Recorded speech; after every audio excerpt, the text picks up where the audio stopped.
Hello everyone, and welcome to the Tome of Silver, the show where I randomly select a game from my collection, review it, and add it to an ever-growing ranking list. The Tales series is a line of fantasy role-playing games created by Bandai Namco dating all the way back to 1995. While originally starting off as a turn-based RPG with its first entry, Tales of Phantasia, the series would carve out its own unique identity by having combat become more action-oriented. Part of the appeal of the Tales franchise was, much like its rival franchise, Final Fantasy, each entry was completely standalone from one another. This allowed consumers to pick up whichever entry looked interesting to them, being treated to a unique story and cast without feeling obligated to play previous entries. Originally starting off as a niche series here in the West, Tales would start to see a massive boom in attention following the release of Tales of Symphonia in 2004. Following the release of Tales of the Abyss in 2005, preliminary work already began on the next entry in the series, called Tales of Vesperia. Originally, the title was planned to be released on the PlayStation 2. However, with the next generation of video game hardware on the horizon, the team held off, and Tales of Vesperia would be released as an exclusive title for the Xbox 360 in 2008. Vesperia was met with massive praise upon its release, being regarded as both one of the best entries in the series, as well as one of the best JRPGs of 2008. In 2009, an updated re-release of Tales of Vesperia would be released on the PlayStation 3 in Japan. This re-release added 2 new playable characters to the cast, as well as tons of additional content, making the PlayStation 3 version the quintessential version of the game. However, this re-release was not brought over here to the West, despite a massive outcry both from fans and even the English cast of the original release. In 2010, Bandai Namco stated they had no intention of porting the game to English-speaking regions, and these words remain true. That was, however, into the Electronic Games Expo of 2018, nearly a full decade later, that the updated version of the game would finally be localized and brought to the West, as Tales of Vesperia Definitive Edition, being released on Xbox One, PlayStation 4, Nintendo Switch, and Steam in January of 2019. This Definitive Edition will be the version of the game we'll be looking at today. However, I will like to note that this will be a review of Tales of Vesperia as a whole, not just the new additions. Ready your blade, cast some magic, and let's turn the page to Tales of Vesperia Definitive Edition for the Nintendo Switch.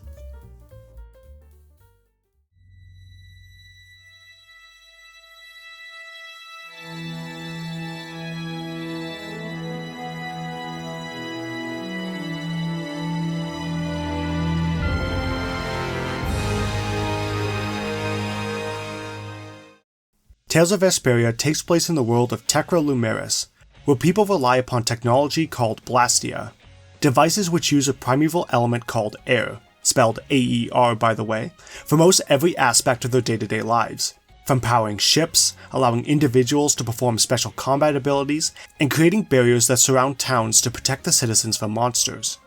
Our main protagonist, Yuri Lowell, is an ex-member of the Imperial Knights, living in the lower quarter, the poor section of the capital city of Zaphias. Yuri wakes up one morning to find that the Blastia core for the lower quarter's fountain, the only reliable way for the people of the lower quarter to get clean water, has been stolen. Yuri and his reliable dog Rapide set out in pursuit of the thief, which results in him breaking into the thief's home and being arrested by the Imperial Knights. Yuri escapes from his cell, and while trying to break out of the Imperial Palace, stumbles into Estelise. Estelise, who Yuri nicknames Estelle, has a dire warning for Flynn Shifo, Yuri's childhood friend and lieutenant of the Imperial Knights. Together, they escape the palace and embark on a quest to retrieve the fountain's Blastia core and find Flynn. On their journey, they encounter numerous new friends, such as Carol, a young monster hunter, a Blastia researcher named Rita, Raven, a shady war veteran, Patty, a young pirate girl, and Judith, a member of a race known as the Critians, who seek to destroy the Blastia harming the air balance. On his journey, Yuri starts to learn more about the world and the injustice those without power suffer under those with authority, and how the law only protects those who bring harm to others. Seeing how powerless those without authority are to punish those of higher status, Yuri begins to consider taking matters into his own hands and walk his own path of justice, even if that justice results in his hands becoming stained red. Tales of Vesperia's story is incredibly strong, albeit with a few stumbles along the way. The world of Terra Lumeris is beautiful, brought to life with gorgeous cel-shaded visuals. Each location feels unique, with grand structures and set pieces that really gives a feeling of going on a fantastical adventure. Plus, everything within the world is so well realized. The culture of Blastia and how important it is to the people's lives, the difference in values between those living under the Empire with the Imperial Knights, and those who live in guild towns, where there is no Imperial protection, but everyone works together to live their lives as they see fit. The uniqueness of the Critia compared to the humans. Terra Lumeris feels like a living, breathing world, not just a setting for a video game. There is so much to it, which makes exploring and talking to people interesting and worthwhile. Equally as strong are the characters living in the world. The main cast of Vesperia each have clear personalities and distinct goals, which make them so fascinating. But what makes these characters stand out from the typical JRPG crowd is just how tightly knit they all are. I adore the brotherly relationship Yuri has with Carol, as well as the close bond that grows between Estelle and Rita. The characters have amazing synergy with each other, and no matter what combination of this cast you put together for a conversation, I'm engaged and having fun along with them. Even in situations where they're just sitting around talking about food was fun and engaging. My hearing isn't what it used to be. What'd you say the secret ingredient was? Love. The lady who ran the inn where I lived always said cooking was all about love. I put as much love in them as I could, so eat them with care, okay? Yuri's love-filled croquettes. Ugh. I wish they weren't so good. A secret ingredient is a cook's greatest treasure. You didn't want to tell them, did you? Actually, I didn't put anything special in there at all. Seriously, I would watch an entire sitcom of just these characters. One thing that did kinda bother me was Carol being hit by Rita all the time being treated as a gag. Carol is a 12-year-old kid. He's earnest and well-meaning, though sometimes doesn't think things through and says stupid things, which results in Rita hitting him over the head. These moments of abuse are treated as a joke, but they never feel earned and come off as just being in poor taste. It's the one blight on an otherwise stellar party dynamic. Naturally, the star of the main cast is the protagonist, Yuri Lowell. Yuri is an interesting character study. It doesn't feel like Yuri develops all that much as a person over the course of the game. The Yuri you see at the game's beginning feels identical to the Yuri by the game's end. Normally, this is a death sentence for a protagonist, yet somehow here it works. What makes Yuri so compelling a character isn't how he grows, but rather how he affects the world around him. Yuri's vigilante style of justice puts him at odds with his friend Flynn, yet his inability to look away from someone in need has a direct impact on the characters and world, which kept me fascinated with him, even if he himself never really changed. Plus, Yuri's kind yet snarky personality was just such a treat, brought to life by some fantastic voice acting. Come on, Carol. We're going back to the Koi Woods. What do you mean? Remember? Prepare to die, Egg Bear! Nice catch! You're sure it's totally dead, right?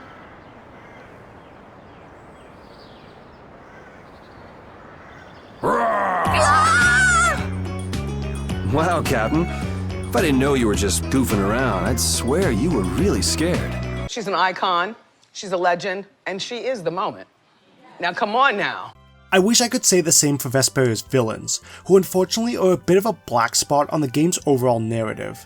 Vesperia has a fair few villains throughout its plot, but whereas the main and supporting cast were written to feel like real people, most of the villains of Vesperia feel more like caricatures of evil. Most of the time it boils down to most villains feeling one-note and flat, often doing things just because they're evil. Really, there were only two villains that I found particularly memorable, those being Zaki and Jaeger. Jaeger, while not being particularly compelling in terms of motivations, was charismatic and fun to watch. Plus, I loved the German accent they gave him in the dub. Afraid that's not for me to say. My lips are zipped up tight for sure. I'll see you in the funny papers, Liebchen. Zaki was a character I found interesting thematically. However, to properly discuss him and the themes of Vesperia, I will briefly be entering spoiler territory. For those wishing to not be spoiled on the plot of Tales of Vesperia, skip to the timestamp on the screen. Going into spoilers in 3, 2, 1. One of the game's strongest aspects is its themes of vigilantism, freedom, and what it means to enact true justice. During the story, we meet Rago, a magistrate on the Council for the Empire. We learn he's been forcing citizens who cannot pay their taxes into his dungeon to be killed by beasts for his entertainment. He is eventually apprehended, but uses his position on the council to reduce his sentence and essentially get off scot-free. Furious that the law allowed a monster like Rago to walk free after everything he's done, Yuri assassinates Rago in the middle of the night. This leads to one of the major sources of conflict in the plot, that being the differing ideologies between Yuri and Flynn. Flynn is a strong believer in law and order, and joined the Knights to improve the system from the inside. Flynn aspires to ascend the ranks so that if there are laws that fail the people, he can change them. However, while Yuri supports Flynn's idea of changing the laws, he cannot stand by as the wicked are allowed to walk free. He points out that changing the laws later does nothing to help those who are suffering now, which is why he takes matters into his own hands at several points in the narrative. Something that I appreciate is that though Yuri is the protagonist, he isn't portrayed as being objectively in the right. While those Yuri kills are vile people, Flynn correctly questions what gives Yuri the right to be judge, jury, and executioner, and the dangers of people taking the law into their own hands. Both sides raise excellent points, and by the story's end, both characters are resolved to follow their own paths. It uses these characters and their outlooks to ask questions and spark discussion, and I think its execution is solid. And it's the dynamic between Yuri and Flynn that really makes the narrative interesting. And it's with the mention of the dynamic between Yuri and Flynn that I would like to turn our attention back to the villain I mentioned previously, Zagi. Zagi is the very first boss of Tales of Vesperia, and is an assassin who mistakes Yuri for his actual target, Flynn. Following their first fight, Zagi becomes somewhat infatuated with Yuri due to how much he enjoys fighting him. Zagi becomes a reoccurring boss in Tales of Vesperia, with the party needing to fight him on 5 separate occasions over the course of the game. To put that in perspective, there are 23 mandatory boss fights in Tales of Vesperia, and Zagi consists of 5 of them.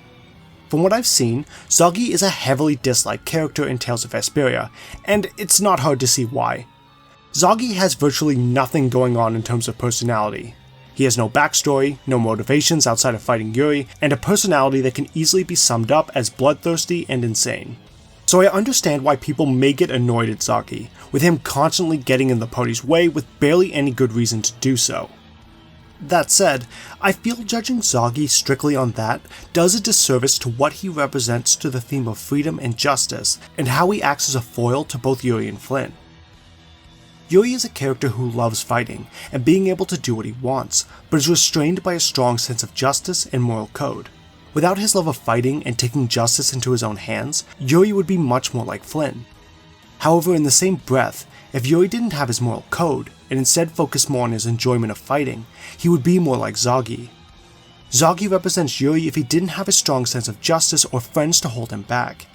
And because we encounter Zagi so often, we get to see how his narrow-visioned love of fighting and killing slowly eats away at him.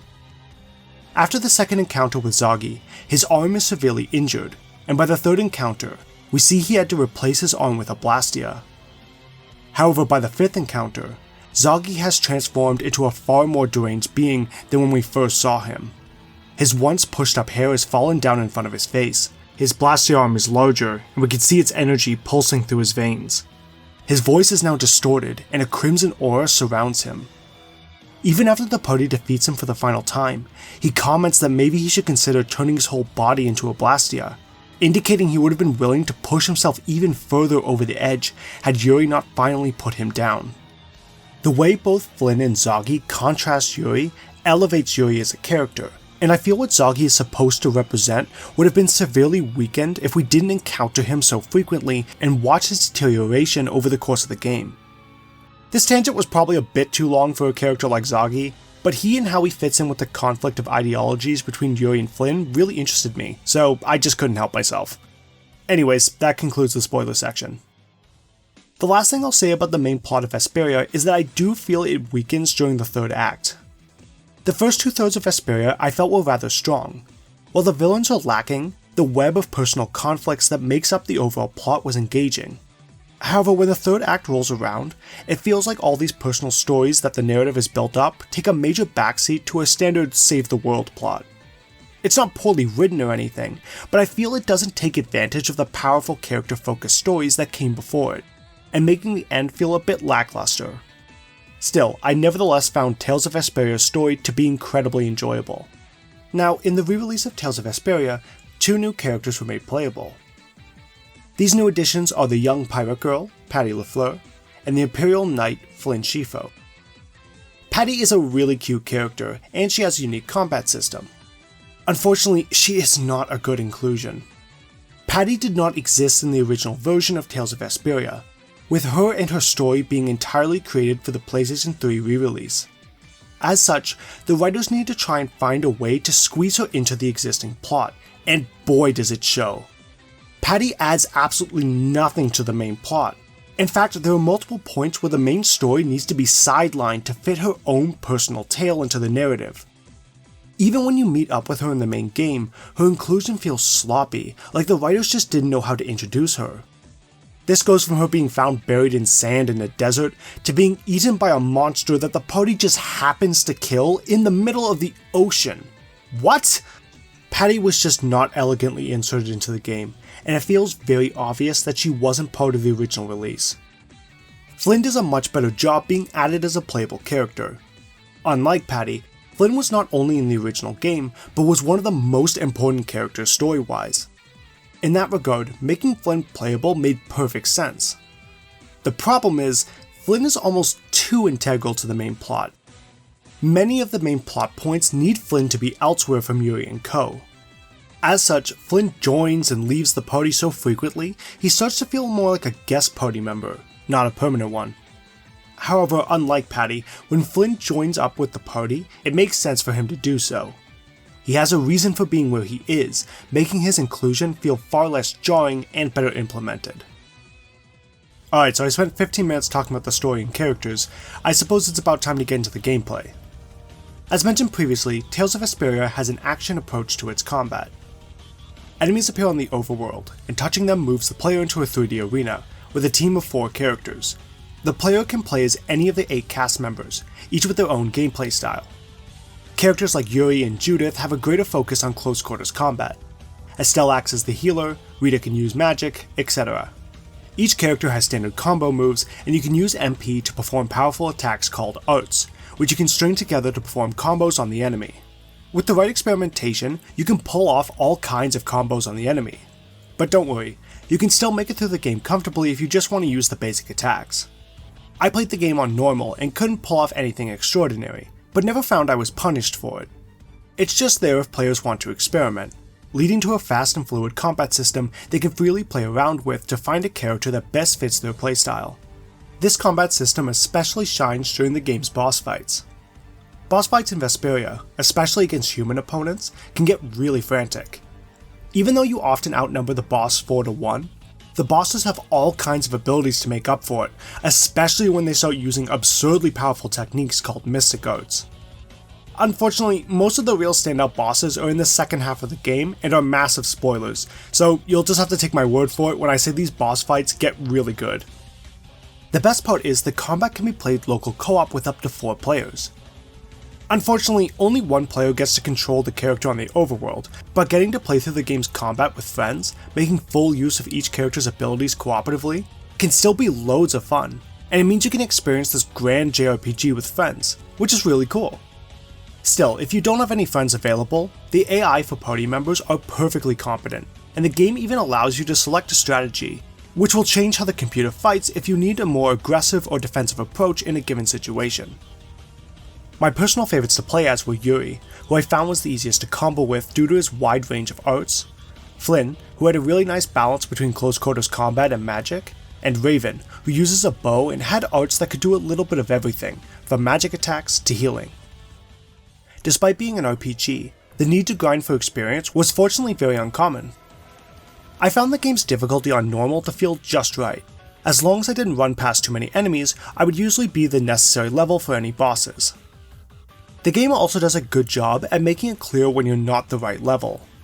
If you're a much lower level than an enemy, the enemy will have a shield appear when you attack. What this means is you'll still do damage, but none of your attacks will stagger them, allowing them to hit you in the middle of a combo. If you're the necessary level, the shield will either break after a handful of attacks or not be present at all. Finally, if you're a much higher level than an enemy, you will have the shield instead, meaning you can wail on enemies as much as you want without being interrupted. There were a handful of bosses that I felt were much more difficult than they should have been compared to the enemies that came before it. Thankfully, Tales of Vesperia allows you to change the game's difficulty at any time.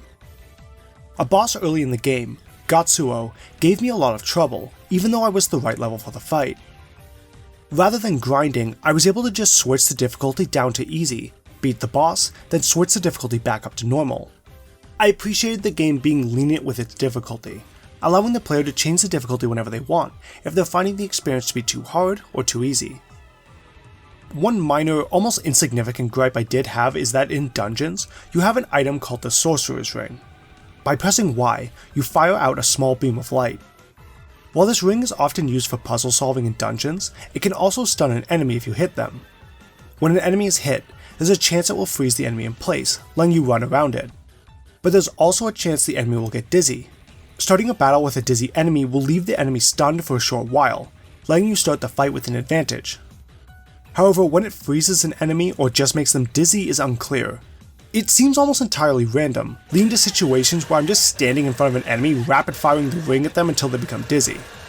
It's not a huge deal, but it did lead to some moments of stopping in place trying to get the dizzy state to trigger. You could also give yourself some temporary buffs for battle by cooking. By buying ingredients in the store and picking up ingredients in the overworld, you can have a character cook recipes for various bonuses. You can get additional recipes by finding the wandering chef who disguises himself all around the world. As a side note, I swear every time the chef does his little spin, it looks like his frying pan smacks Yuri right across the face.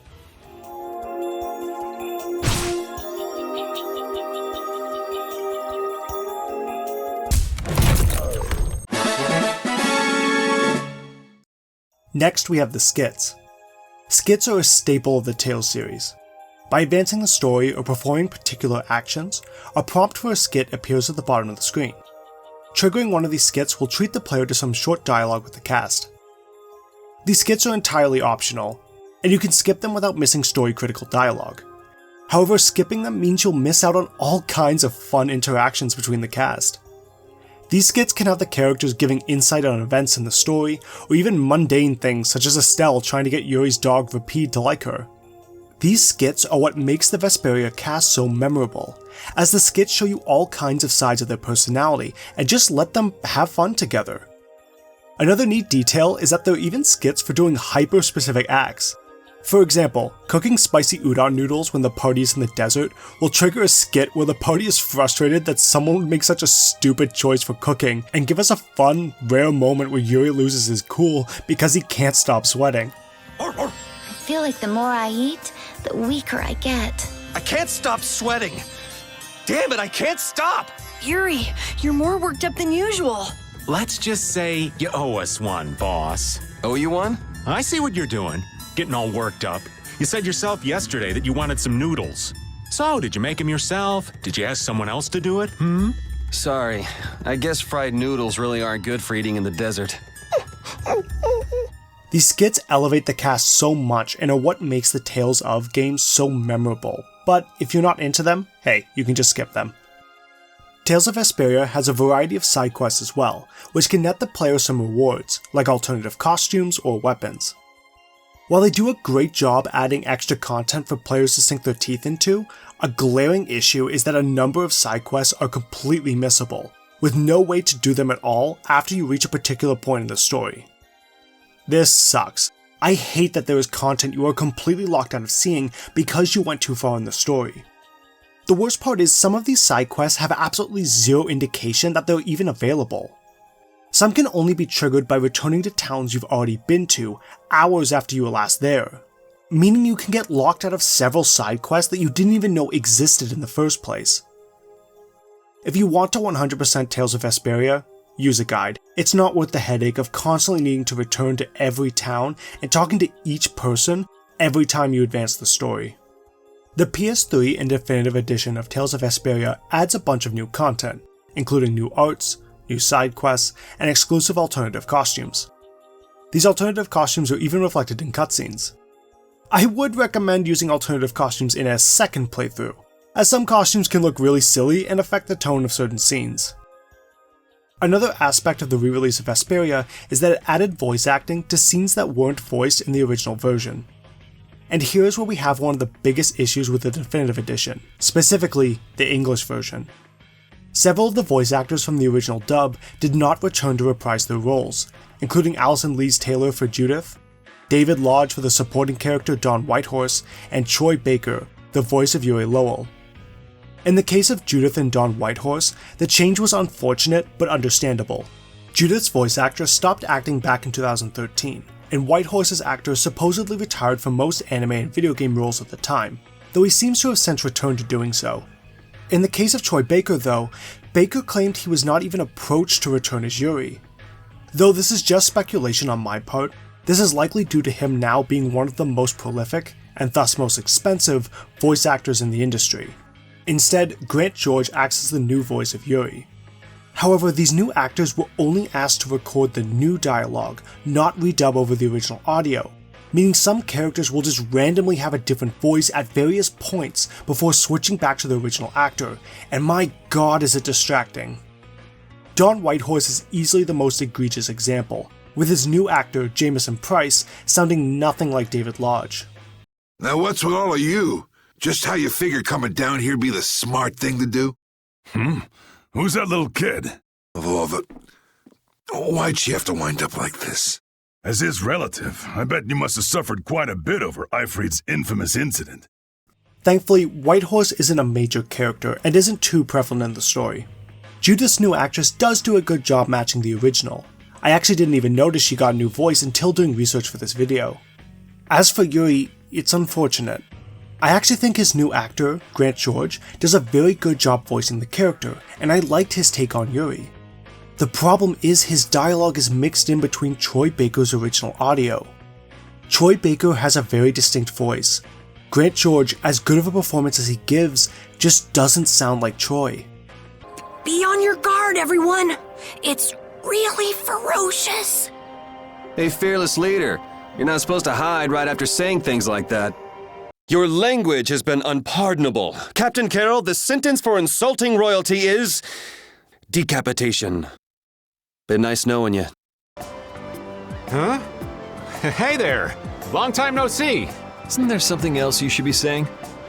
Something else? Can't think of anything. Well, they say the deceived have better memories than the deceivers, don't they? That sure is a rough way to treat a child. Who the hell are you? That brat's daddy or something? Seriously, do I look like the parent of a kid this big? Even though I preferred Troy Baker's performance, I would have rather Bandai Namco had just had Grant George redub all of Yuri's lines, because as it stands, the constant switching back and forth between the two different actors is off-putting and distracting. Even for the actors reprising their roles, there are still issues.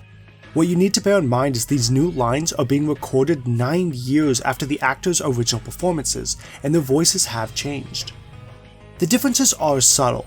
If this was another Tales of Vesperia project that had the original voice actors reprise their roles, people are unlikely to notice the difference.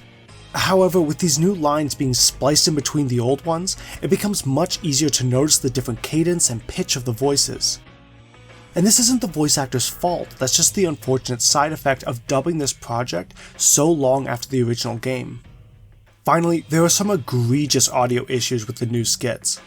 For some strange reason, the skits introduced with the Definitive Edition have dramatically lower volume than the rest of the skits, making the actors drowned out by the background sounds and are almost impossible to hear. I'm gonna stick with you guys as long as need be. And as for my reasons, I thought I told you. I'm on a mission of self-discovery.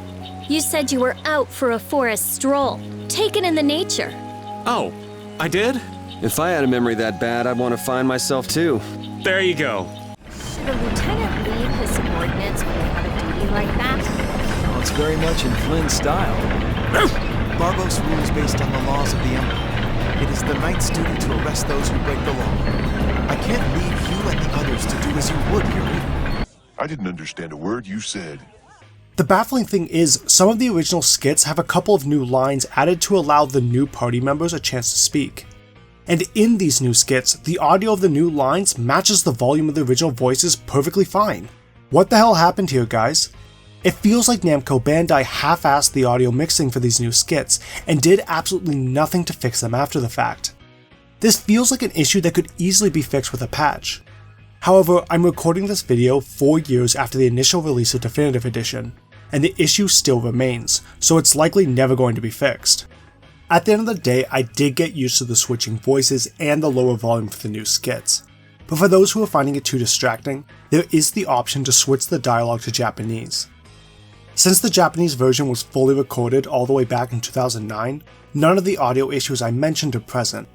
However, as someone who absolutely loves the English cast for this game, the fact that Namco Bandai was content to just cut all these corners for the English release is so disappointing, especially for a title calling itself the Definitive Edition. At the end of the day, Definitive Edition still adds a bunch of new content and 2 new playable characters, all of which are fun, so it's still worth buying the Definitive Edition over the original 360 release. Plus, I like being able to take Vesperia with me on the go with my Switch. But man, these issues with the English audio put such a damper on what is otherwise the best version of one of the greatest entries in the Tales franchise. Tales of Vesperia is an incredible JRPG. Between its world, themes, art style, fluid combat system, and especially its characters, Tales of Vesperia is one of the most memorable RPG experiences I have ever had. The game's villains are a bit lacking, and the new voices and audio for the Definitive Edition do leave a bad taste in my mouth, but these complaints are a small drop in the ocean when you take into account everything else Vesperia has on offer. If you love anime-inspired RPGs, I would be so bold as to say you owe it to yourself to give Tales of Vesperia a try. As such, Tales of Vesperia will proudly claim the #1 spot in my ranking. Tales of Vesperia isn't perfect, even less so with the Definitive Edition. But damn it, I always have so much fun returning to this game and getting to go on such a grand adventure with one of the best casts in an RPG. Tales of Vesperia was one of the major games responsible for making me fall in love with RPGs. I couldn't place it anywhere less than #1. I hope you all enjoyed watching this video. This one was a doozy to make. Next time, we'll be looking at a simpler title to give me a bit of a break, as we examine a Nickelodeon game released exclusively for the Game Boy Advance. Please look forward to that. In the meanwhile, thank you so much for watching. Take care, and may we see each other again when we turn to the next chapter in the Tome of Silver.